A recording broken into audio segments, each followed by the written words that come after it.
A man walked out of a Vegas casino with $507,361. By the time security realized it, it was too late. This is the story of the man who outplayed Vegas. On the casino floor, chaos erupts as security staff huddle around flickering monitors, replaying footage again and again. Chips worth $507,361 have disappeared, yet no one saw a thing. No alarms, no commotion, no suspicious movement. Just a man who strolled in like any other gambler and walked out richer than anyone thought possible. In Vegas, casinos are designed to catch everything. Every card shuffle, every chip, every step had been recorded from every angle. And yet somehow, this heist slipped through. It wasn't an error. The impossible indeed happened, leaving security baffled. But one question hung in silence. How do you rob Vegas and then disappear without a trace? But behind that flawless escape was a man nobody truly knew. He went by many names, none of them real, of course. To casino staff, he was just another high roller, a man who played bold hands and tipped generously. But behind the charm was someone far harder to track. His documents never matched, his addresses shifted constantly, and his trail was a series of false starts and dead ends. Those who noticed him saw contradictions. Some nights he gambled recklessly, losing stacks without blinking. Other nights he played with surgical patience, calculating every move. He knew when to stand out and when to fade into the background. That balance made him dangerous and able to fly under the casino's radar.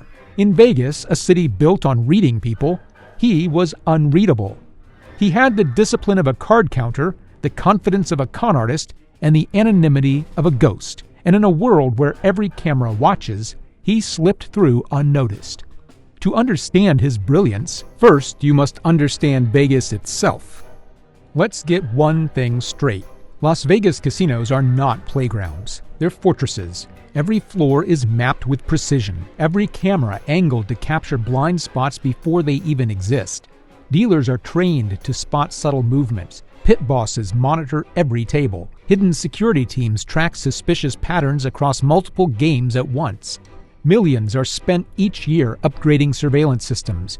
We're talking infrared sensors, facial recognition, and algorithms designed to flag the slightest irregularity. For ordinary gamblers, this is invisible.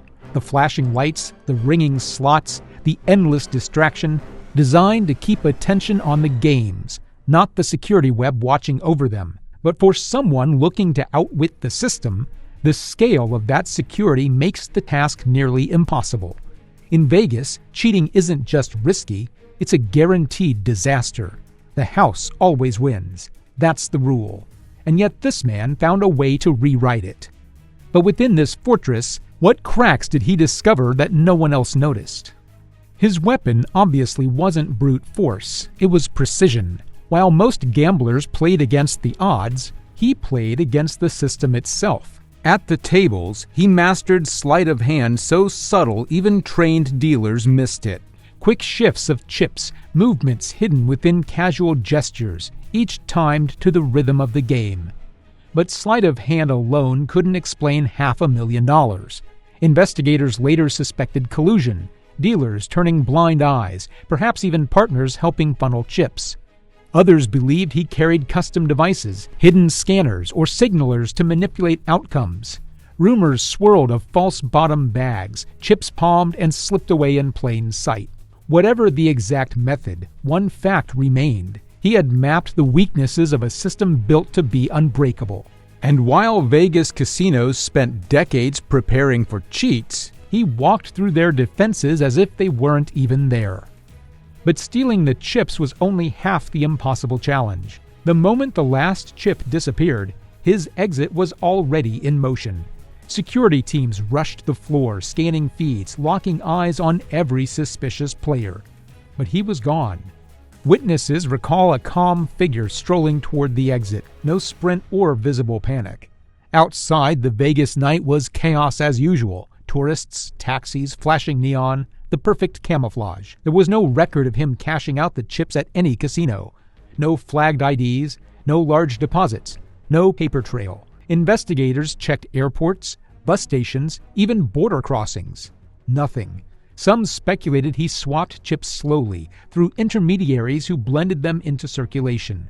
Others believed he never redeemed them at all, vanishing with the fortune into an underground network. By the time security realized the scope of what had happened, he was already a ghost. The heist was complete, and the city that never sleeps had been fooled. But Vegas doesn't forgive, and this time it wanted blood. Casinos losing a few $1,000s isn't unusual, but $500,000? That's a declaration of war. Within hours, executives called emergency meetings demanding answers from security chiefs who suddenly looked powerless. Files stacked up, video loops played endlessly, and every casino in town tightened procedures. What had slipped past one casino could strike again anywhere. The Nevada Gaming Control Board escalated the case, and soon the FBI was quietly involved. They weren't chasing a petty thief. They were pursuing someone who had knowingly humiliated an entire bloodthirsty industry. Headlines called it the most brazen casino theft in years. Rival casinos exchanged information, building a blacklist of names, faces, and aliases. Yet despite the full weight of Vegas coming down, the man remained invisible. No arrests, no suspects, just a vanishing act that left law enforcement scrambling. For a city built on control, this was a public embarrassment unlike anything before. But when the trail went cold, speculation rushed in to fill it. With no arrest and no clear evidence, theories multiplied. Some investigators believed he slipped out of the country within hours, using forged passports and offshore networks to disappear with the fortune. Others suggested the chips were laundered slowly through middlemen, exchanged in small amounts until the entire sum vanished into clean currency. More sinister theories whispered he never escaped at all, that Vegas found him before authorities did. In a city where billions ride on reputation, silencing a man might protect the system more than prosecuting him. Rumors spread of bodies in the desert, debts settled in shadows. Then came the legend makers. To gamblers, he became a folk hero, the man who beat Vegas. To casinos, he was a ghost story, a reminder that even the strongest fortress has cracks. And with each passing year, the mystery only grew darker. Yet even in disappearance, his shadow reshaped Vegas more than victory.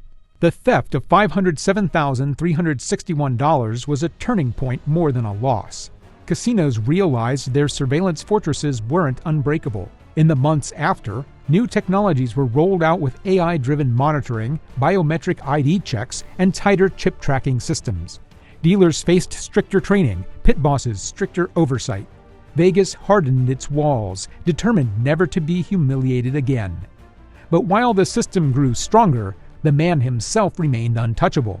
No mugshot, no trial, not even a confirmed name. To some, he became a myth whispered on casino floors.